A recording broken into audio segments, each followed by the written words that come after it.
Yes. Bill, you're live now. Good evening, ladies and gentlemen, and welcome to the San Francisco Playhouse. I usually do that from the stage and people cheer. Here we are on Zoom, and I know you're cheering, but I can't hear you, so let's try it one more time. Welcome to San Francisco Playhouse. Anyway, and to our fireside chats with some of America's and the Bay Area's greatest playwrights. We're in about our 12th week, so we've talked to some of the great playwrights from Bay Area and also from all over the country. Tonight, I'm really lucky to have a local playwright, born and raised in the Bay Area, grew up in Mill Valley, and I believe got his MFA in playwriting from San Francisco State, and I've been seeing his plays for many years here in the Bay Area, and was absolutely blown away by the first play of his that I saw, which everybody else was also blown away with, Hunter Gatherers, which was, I think, at the Z something or Encore. I think it was Encore then, but it took the town by storm. And since then, I've seen a bunch of his plays. Saw a play of his called Boom in New York City at the Ars Nova, Bob at Actors Theater of Louisville at the Humana Festival, and TIC at the Magic Theater. I think it was at the Magic Theater, which left another play that left a great impression on me. So without further ado, I'd like you to introduce you to tonight's guest, Peter Nachtrieb. Hello, am I there? Did I arrive? Yeah, you look like you're there to me. I'm just wonderful and magical to be here. Hi, Bill. And you have a fire behind you. It's really his fireside. It's very exciting. Yeah, there is a fire. I don't think it's on right now, but I always forget. It's kind of muggy, right? It's a little muggy today in the city, so it's not really a good. It's a little hot for a fire. It is July, you know. Yeah, which is usually the great time for fires in San Francisco. Well, it's kind of, I don't know whether it's a dumb name or not. Fireside chats, I think of like FDR, right? Yeah. But this isn't supposed to be happening on that level of import, you know. Who knows? Who knows where the family curled up by the giant radio, you know. Yes, you need a large Labrador or some sort of an animal. Well, I have a golden retriever. Oh, there we go. That's perfect. You know what? I have to get her over here, like out next to me, and then I can hold her up and go, Emmy, say hi to everybody. Yeah. So how are you doing here in captivity? How's it going? It's going all right. I think obviously for a playwright, it's definitely among the more surreal times to be existing and questioning what that identity is when there's nowhere to do things. So sometimes I'm feeling very motivated to sit here in my office and write, and actually for some reason that's actually really helpful sometimes, that there's nothing else to do. But what am I writing for? What am I writing for? Yeah, I know. You're like the tree that fell in the forest. Yes, you know? Exactly. And then no one can hear me. No one can hear you. It's like no one knows what I'm writing. Yes. There are no theaters. I mean, a lot of the playwrights I've been talking to have had difficulty kind of focusing because there's so many distractions. Yeah. And we're all living in that nightmare where we're inside in a farce, you know, and we can't open any of the doors or something. You know, it's like the world is so insane. Yeah. I mean, in some way, I feel like a lot of the plays I write are often about major disruptions, usually biological or climate change or catastrophic events.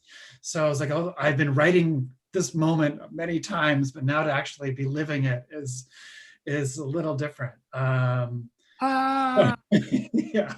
but I'm like, it's been a real distracting time at times. I think what's happening in the world, whether it's with a pandemic or with racial justice, it's such a time to pause and reevaluate everything. And that consumes me often. And then there's been times, it's now been about 4 or 5 months of being locked down. Yes. Yeah, I've been able to sort of push into being in a creative space, which is, I feel really lucky. Yeah. And then there's this, as far as theater, like just wondering how to innovate. I think that's something that kind of excites me. Like, are there ways to, I think it's what we're all wondering, is are there ways to have that sort of communal, physical, joint audience experience without having the comfort of being able to go inside? Like, Right. and I don't know if I have the answers for that, but I feel like a lot of people are actively questioning that, and what is performance in this time, and how do you create that feeling you get in an audience when you're not just watching something on your own, but you're watching it with this group of people, and there's an individual response and there's this collective response. And I don't want that to be gone for the entire, however long this is going to be, which is, who knows? I mean, we really don't know. And Yeah. Have you tried like writing for this medium that we're in right now with like people in boxes, or somehow that the structure of what we've been given is a part of the play, or thought about it at all? Or a little bit. I mean, I think I don't know why, but I'm really excited about about audio plays. oh, Seems cool. that kind of a medium seems really compelling to me, and I haven't actually written anything like that yet.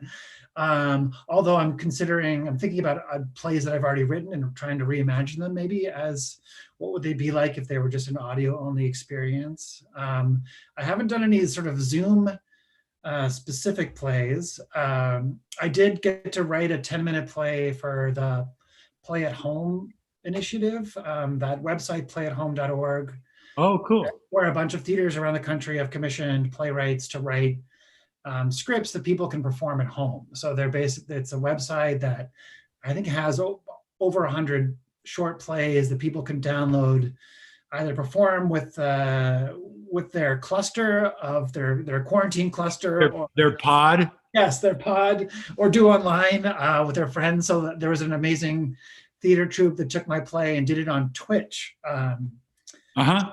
It's Yeah, like I've been hearing about Twitch, although I have not gone there it's like yet. it's like theater, except instead of clapping, you put emojis in the side window, whether you think something's funny or sad, and you have like a lot of bunnies crying or laughing, and there's just a stream that's going up to the side of the performance that is Of like reactions to the performance. instant reactions to the performance. Yeah.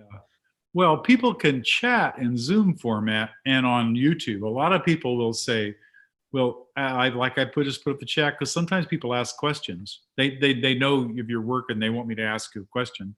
Yeah. In fact, I just put it up so I can see if that happens. Oh, cool. But yeah, interactive, or just, we did a fundraiser early in the pandemic, a Yeah. Zoom fundraiser, and it was hugely successful. But I know there were a bunch of people who were like in the wings, right? And they all had their mics on, and somebody does something funny, and you hear 25 people laughing. Yeah. So, you could do that, right? You could, people that watch could laugh. Yeah. I mean, Absolutely. they'd have to have a discipline and not like interrupt or. You've been doing But they would in Zoom. the theater too, right? They would if they went to the theater. The challenge with this forum, and especially because I'm working on a new play that has like, I think Zoom in particular, like it's really hard to have, I mean, maybe you figured out how to overcome this problem, but you can't have overlapping dialogue. No. Because this thing clicks you on and off. And I have a play that I'm working on that's literally meant to have layered conversations on top. So I'm trying to find out what's the workaround for that, or maybe I should wait a little bit. I wonder if there is another format that would allow the overlapping. I was talking to one of our board members who's a techie, and he was going to do some research to see if there's a way to overcome that cutting each other off thing. Yeah, someone just suggested that you actually call in on your phones and then use Zoom for your video. Ah, This is getting really tech wonky for a fireside chat. well, that's cool. Well, I think it's cool because I think that's what we're all wondering is how do we do theater? Yeah, You know, exactly. how do we do it? So do you think what? Who do you think would write the current political farce? Dario Fo, maybe Brecht, the Oh, the level of kind of maniacally hysterical behavior. it's beyond. It's yeah. It's almost like it's how do you write a farce that goes beyond the farce that we're living in? You write a farce that isn't funny. I mean, I wrote a political farce in 2014 with a character that's a little bit that I thought was Sarah Palin, but it's actually Donald Trump.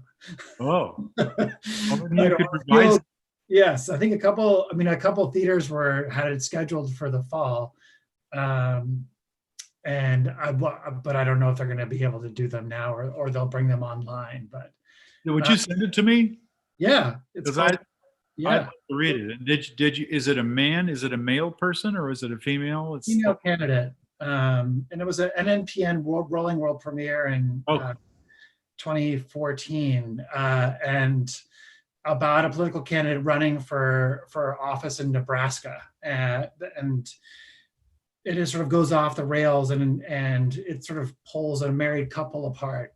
One of whom is the campaign manager for this candidate, and her husband, who buys into a conspiracy theory that the candidate wants to turn Nebraska into a totalitarian regime. And so Nebraska. their relationship is tested based on believing very different things about this candidate. And it was sort of about a play that was examining like when there is no absolute truth, when everyone is believing completely different things about a single thing, like, and there is no anchor anymore of reality. That was sort of the question I was exploring. It seemed very absurd, and now it seems really tame. Yeah. Play Now it might seems be like not, kind of it like might be not yesterday's extreme. news. Yeah, So what was the name of it? the totalitarians. Oh, I think I read it. I think you sent me maybe an early draft or somewhere along the way. Because when you start talking about the woman running for Nebraska wanting to turn it into a totalitarian state, it rang a bell. Yeah, Yeah. But it it was done. wasn't done. Was it performed locally? It was done at Z Space. Yeah. Jamie Jones played the candidate. I don't know if Oh God, Jamie's so great. incredible. Yes, Liam Vincent was in it as well, and Alexis Lezen and Andrew Human. So there was an amazing ensemble, That's great. local cast directed by Ken Preston-Inzi, who's been directed the very first workshop production of Boom as well, and he also directed TIC. Yeah, yeah, I know of him. I don't think I've met, but I love Andrew. Andrew, I think he moved to moved to New York. Oh, okay, that's great. We worked with him 3 or 4 times. He's just so unique and original, and Oh yeah, and he was brilliant, and he was the sort of revolutionary in our play, and was so intense and hilarious, no and doubt. so committed and amazing. It was really great. Well, I guess I don't think I have. Would you send it to me? Yeah, absolutely. Yeah. So I know that, and I don't know too much about this part of your career, but you were a part of the Lobsters, right? Yeah, Killing My Lobster, the sketch comedy group. You were like a core member, right? And Yeah, it was founded by people I went to college with, Paul Turney and Mark Vogel, and a bunch of others. Overall, we all went to Brown together. They were a year ahead of me and had moved to San Francisco in the late 90s. And when I moved back after graduating, I immediately connected with them and started performing in their shows, and writing for their shows. And they ended up, as they sort of grew as a theater company, I was growing as a playwright, and went back to SF State for playwriting sort of 7 or 8 years after being back, and they ended up producing some of my earliest plays, including Hunter Gatherers, which they That's did. right. That was Yeah. the Killing My Lobster play. Yeah, so they was the first full-length play they'd ever done. And it was a real treat to sort of be in sort of the same, I guess, personal phase as they were maybe as a theater company, and launching this first production. It was a really incredible experience doing it. And then I never would have expected it. Had an amazing response. And Right. we did it at the Thick House, which is now the Potrero stage, in Potrero Hill, and ran all summer. And that sort of was a major catalyst to the rest of my playwriting career. So It was a runaway hit. it was a runaway hit. It was amazing. It just, And great for it. It really was great for the lobsters too, you know, because it really put them and you on the map. Yeah, absolutely. And looking back at it too, I was like, wow, I was really cavalier and fearless in writing this play. And it's like just it's like, what the heck? Yeah. Write the motherfucker. Make all these terrible things happen on stage, and people will love it. So I guess it's an imaginary lamb in a cardboard box. Yes, that was a great, yeah. Starting with an animal slaughter, I thought it was a really solid way to begin a comedy. Yes, exactly. And that play's been done a fair number of times now, and I've managed to see other productions of it, and that's it's been pretty cool to see that have a life beyond its first production. Well, it had a New York production finally. Like it took like 10 years or something, right? Yeah, it was. Yeah, and it was the theater down in the Village that they did a pretty cool job with it. I didn't get to I wasn't involved in the in the process at all, but was able to come and go and see it, and that was it's sort of a real treat. Like once you've actually, I mean, I feel like for me, it's the first 2 or 3 productions I will stay involved in the show, because I'm often, I know, they're my baby. It's also like that first production, you realize what's wrong with it or what you still want to work on. So you want to keep working on it.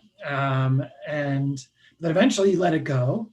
And it's a real surreal and amazing experience to come back after not having read the play for a long time and see what people found in it, and see what you agree with and what you don't agree with. Yeah, when you get a little distance from it and see it again. Yeah. But how, in what way did your improv that you continued to do, right? I mean, yeah, I mean, I continue, still not so much anymore. I mean, I continued to act after that, some of my acting after that was performing for interactive murder mysteries for corporate parties. Right. With a company. Because I know some of the people that do that. Yes, you do. Kim Richards and I. And Deb Wade.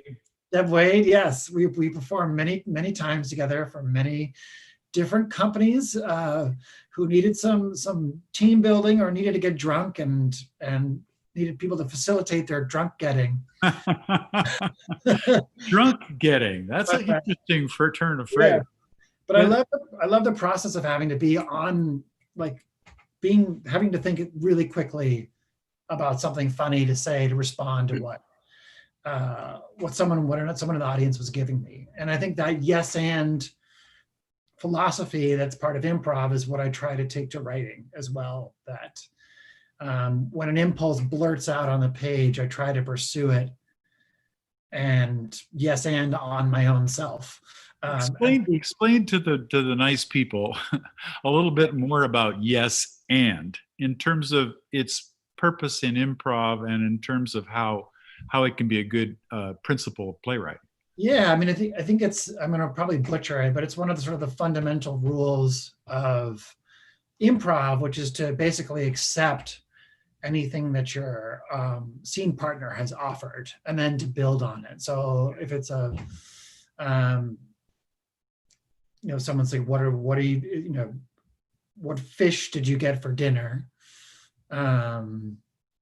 if you just say, I didn't get fish, I got chicken, you kind of kill the momentum of the scene. But if you accept that you have bought a fish for dinner, then you can build on that. And then it's like, it's like it's rotten tuna, or this is really terrible comedy, but I'm explaining the rule. I'm not trying to be funny.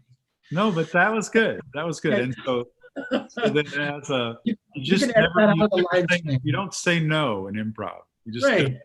Yeah. And you want to, and then you can add more to it. So like, I try to think, even if it's some sort of weird thing or a strange scene, but I can feel something bubbling under there. It's about trying to think that came out for a reason, and can I investigate it more? Can I Right. dig into that impulse more and build on it? And somewhere in that building process, you discover new things.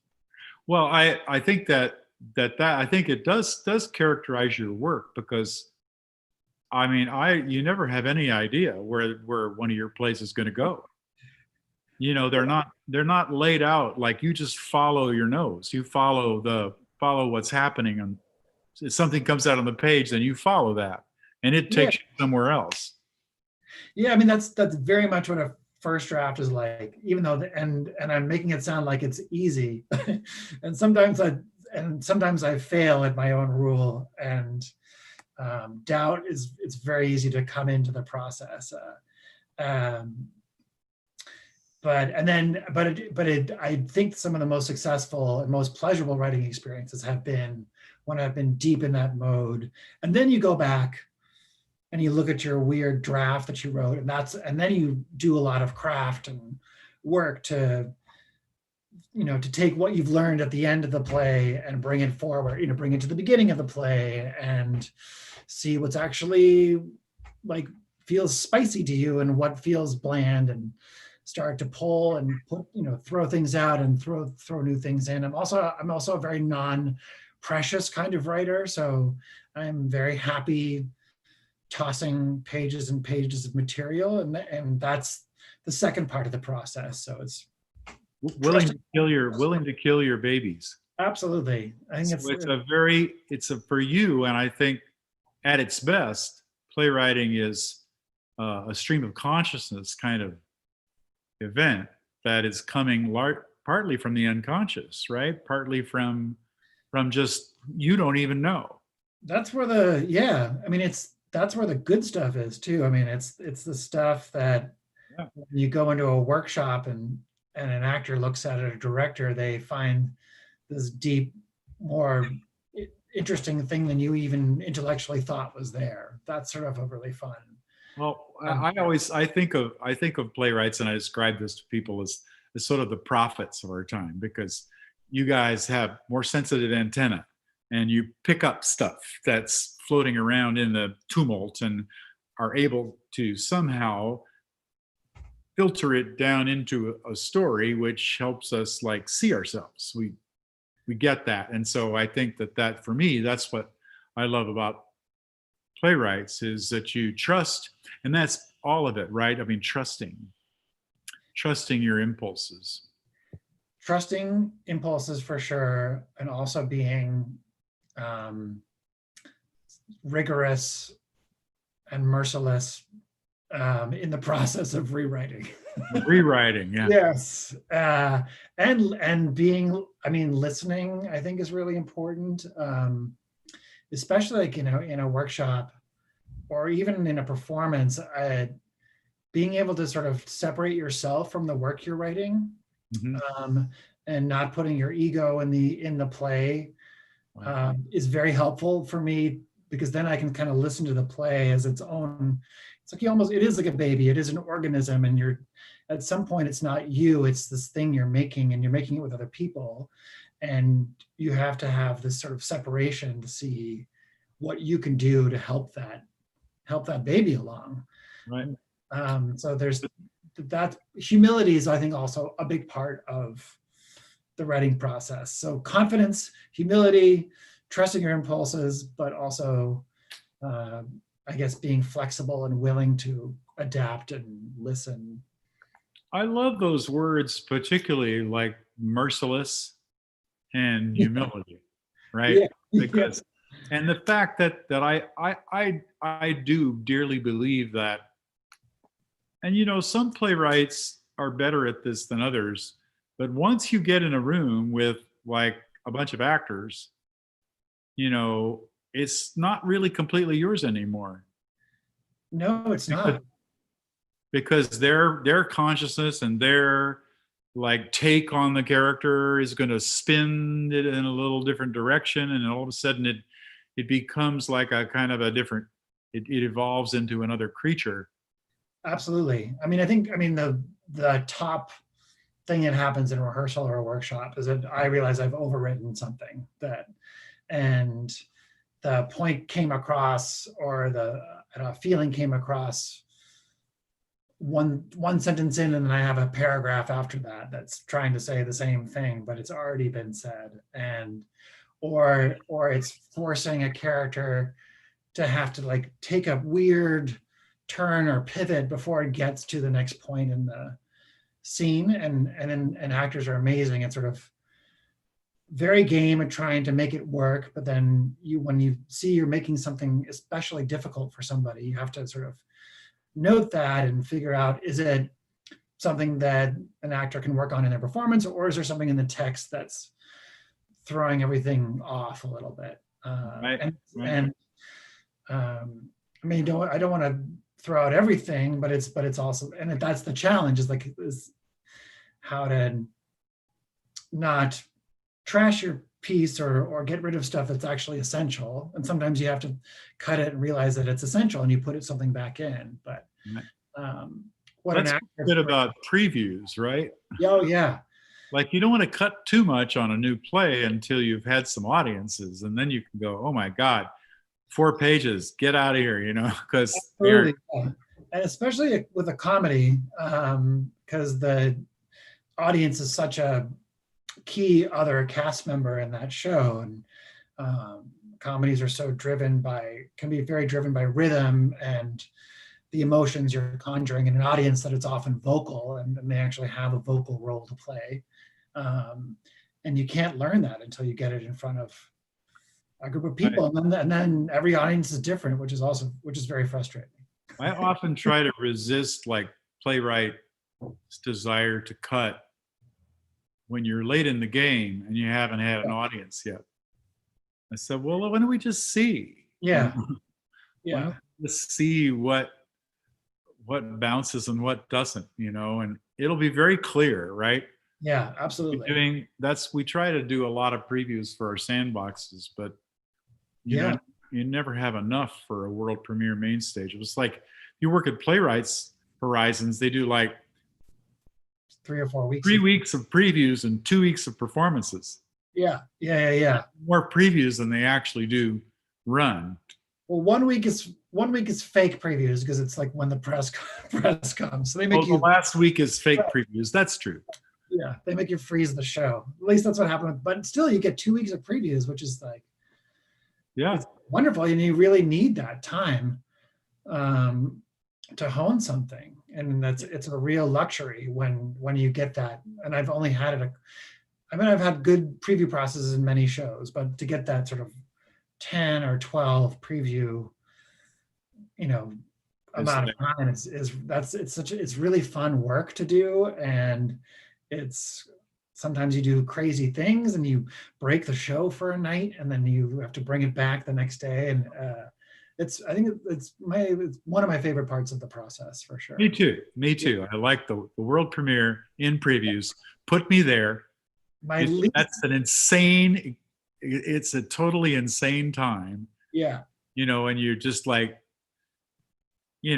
crazed with excitement and fear and all that together. That's my favorite milieu. So I wish for more previews, especially when I have a world premiere, like another week. It's a nice joyful terror. Yes. A night of joyfully motivating terror. Yeah. My least favorite part is week 3 of rehearsals, when everyone's trying to get off book. That's when the playwright get the hell out of there. You just need to leave town. I know. Because you'll just annoy the director anyway at that point. Yeah, like they're not, why are they not acting. Because they don't know it yet, Peter. Yeah. Why are they so bad? I've learned to try to step away. I'm very rational. I know that's where everyone's at. It still can be hard. Tell us a little bit about, like, say, how the impulse for a play comes to you, and do you have a lot of a little germ book, that are little 2 or 3 sentence thing that, oh, that might be a play, or oh, that might be a play. How does a play become a play? Peter Nachtrieb. There are definitely little germ books, or like my notes in my phone. Like I'll have some sort of thought, and I'll write it just quickly down as a phone note. For me, the germs have ranged. It is some sort of hook of an idea, Right. whether it's a theme or a topic, or a question, or sometimes it's a dramaturgical challenge. Like I want to write one play I wrote for Danny. I want to write a play for Danny Shea. Right. And also I want that play to be immersive, site specific. And that was led to the next germ, which was a character. That Danny's voice was burned in my head, and I started developing this character without the play or any sort of context of this character. Mm-hmm. It was just that it was someone that was a confirmed bachelor, that everything they said was a double entendre. That was the beginning of creating this character. And then I was like, what is the story of this character? And then eventually I found a place to put him in, and then you found an environment. Yes, and then the play grew from there. So that was one example. And then for totalitarians, it was what happens when truth leaves politics, or how can two people believe completely different things about the same thing, which is now the reality that we're living in. And that led into that exploration of a couple, of wanting to put a couple at it. And I wrote the first scene.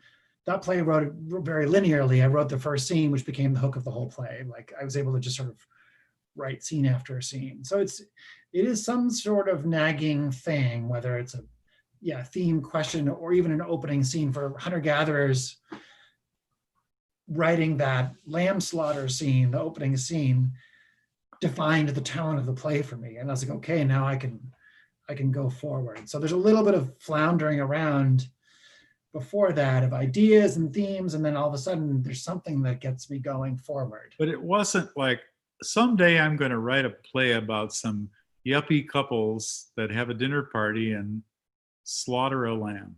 Yeah, no, that one was another. I'm always inspired by biology in some way. Uh-huh. And there was an initial challenge I put to myself reading this book by E.O. Wilson, who's a sociobiologist, studies ants mostly, but he also sort of applies some of that biological lens to humans and human behavior, and what are these sort of common biological things that humans do regardless of culture, what culture they're part of. Whether that's dominance in a social group, or forming in groups and out groups. And there was a chapter of it for each thing in the book. And the challenge was to try to get all of those sort of primal urges into a single dinner play. How wonderful. So hunter-gatherers came from a book about ants. Yes, and human behavior. Human behavior. The sort of base level drives, right, that people have. And that we layer culture and all this stuff that we throw on top of it, but it's still that, I think always thinking of humans as biological creatures is something that I've always done. And I was a theater biology major in college, so that has always sort of inspired me and I read a lot of science books, so that has gone into a lot of the writing, thinking that we are products of evolution, and we are members of there's an ecological forces that are being played upon us, and right, sometimes unbeknownst to ourselves. Yes. So or mostly. Yes. I see that a lot in your writing. I see people behaving in very passionate, like driven biological ways of which they are not aware. Yes, I don't think necessarily we're fully conscious that we're doing something that was because we're animals and we have instincts and we have these responses, whether they're good or bad, but they're being driven by millions of years of evolution to get us into the forms that we're currently in. Would you describe yourself then as a consequence? Would you describe yourself as a fatalist in the sense that people come with what they are and they're going to interact and certain things are going to happen and there's not much opportunity for people to break out of the biology or break out of their programming, their biological programming? No, I think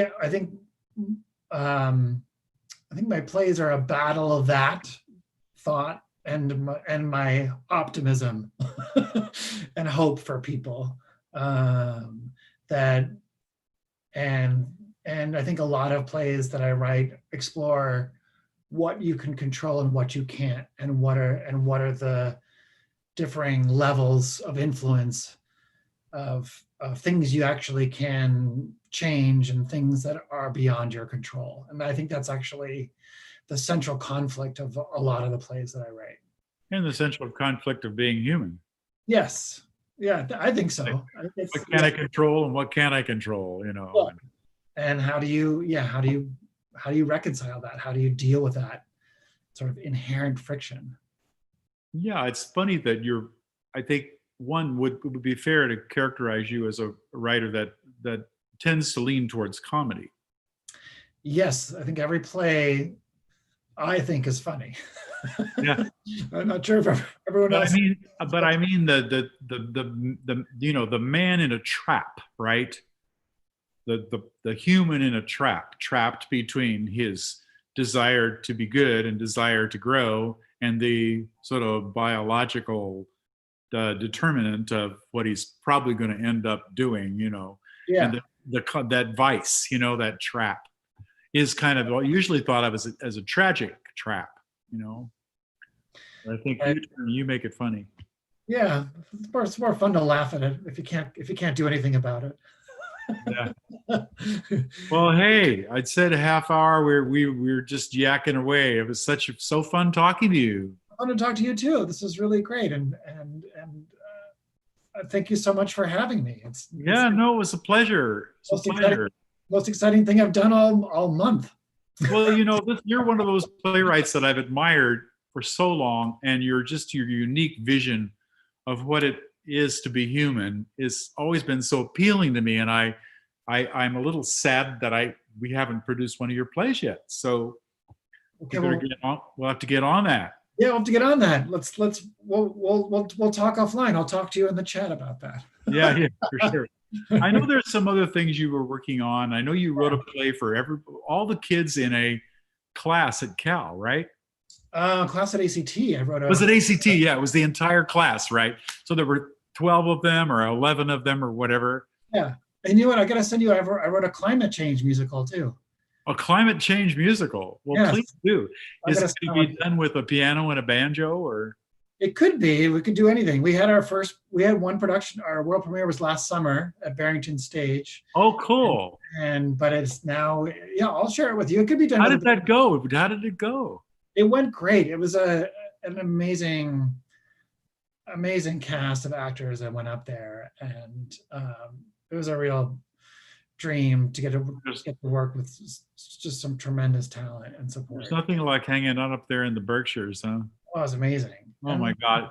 And sort of it's a dark comedy about a town that's sinking into the ground because they can't, they sort of ignore the warning signs. Well, how pertinent. Yes. I remember you telling me that you were so excited about writing a musical, and I remember a few years ago, right? You've been working on this for 4 or 5 years, right?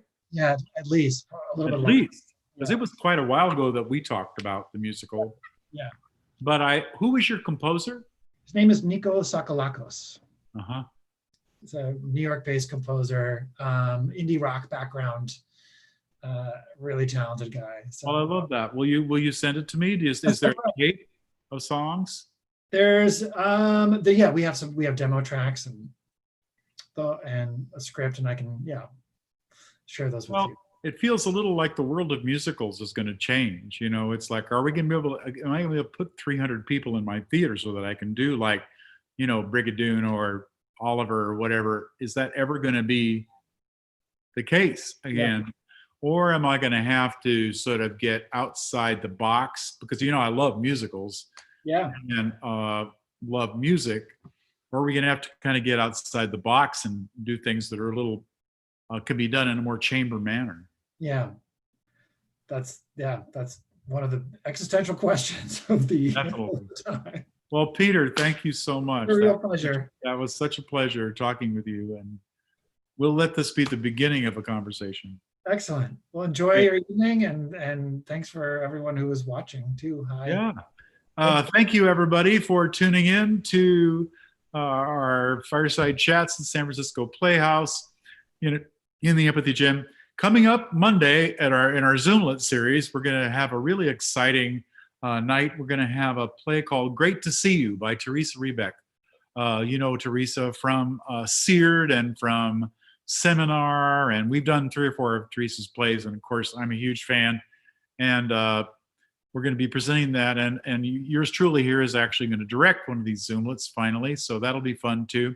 Next Thursday for our Fireside Chat, we're going to have Aaron Posner, who many of you remember from Stupid Fucking Bird, which we did a couple of years ago. Wonderful, wonderful take on Chekhov's The Seagull, and Aaron is a lot of fun to talk to, and a very, very smart guy. It's got a lot to say about many things. And then the following Zoomlet, following week, will be a play called Night Vision by Dominique Morisseau that will be directed by Margot Hall. So I'm super excited about some of our TV shows that we're presenting in the absence of stage work. We hope you'll tune in again. Thank you again, Peter, and we'll see you all Monday.